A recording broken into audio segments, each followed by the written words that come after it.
Hello, today is May 6th, 2023. As always, we'll do our disclaimer, go over our calls, and make some predictions.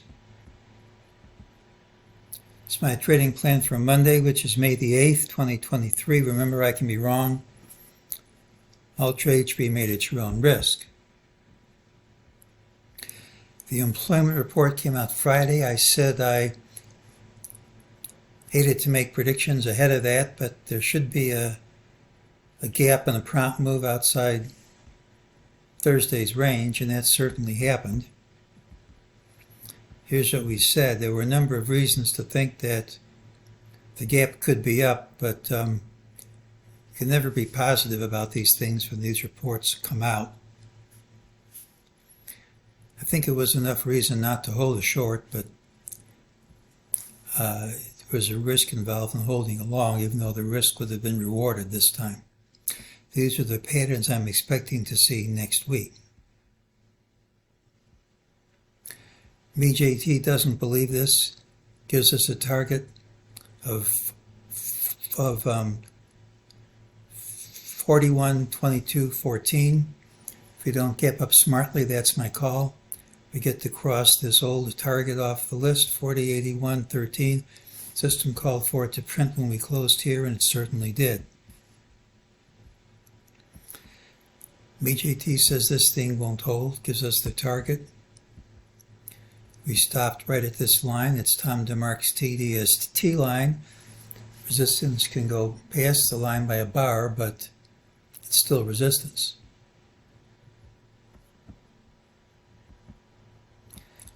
Here's his TDST lines on the weekly. Here's still the resistance you haven't broken through. Here was this big drop. Here's this recovery. Here's the close.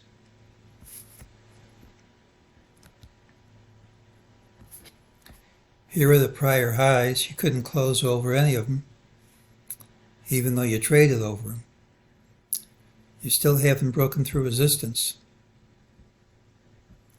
This is a stilt. This is a stilt. This is a diamond.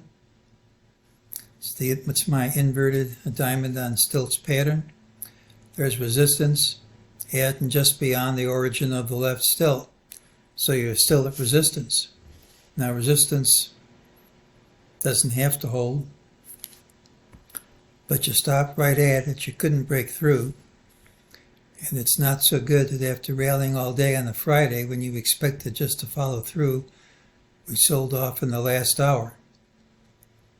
That's could be profit taking. If it's profit taking, we'll just recover it promptly, most likely by gapping up, going over this high and satisfying the failed target from May 2.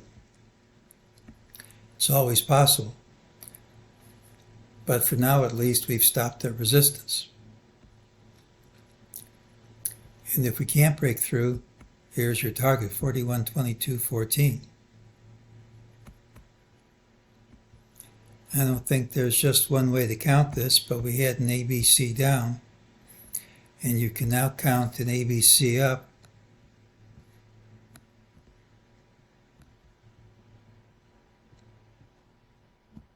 And C is equal to A. Doesn't mean it's the right count, certainly isn't the only count, but at least there is a count. It says this move up to resistance might hold. It's a straight line move up too, but not through resistance, and the rule is you gap over it or the resistance wins. Monday's pattern has the early high. We could still gap down. Typically it's a rally day with a high in the final hour. Failure is a straight line drop. There's a lower MEJT target. Unless we gap up smartly, the rules say it prints. It's somewhat negative that Friday's day-long rally failed in the final hour. It's not the time when retail customers tend to cash in their chips. There's also resistance from the origin of the left stilt and the inverted diamond on stilts pattern. There are unrelated timing systems of other people which call for a change in trend Monday, give or take a day or so. If Friday's last hour pullback was just profit taking, it should be recovered promptly and completely, ideally starting with a gap up. If we don't gap up smartly, I think the lower MEJT target prints. That's here, 41.22.14. So it's the pattern with the early high. It tends to be the rally day. Failure is a straight line drop. If this rally's not over, ideally, you're going to gap up and take out this high promptly. But if that doesn't happen, I think we'll see 41.22. And this is a candidate for the end of the recovery because you've stopped right at resistance. And that's today's call.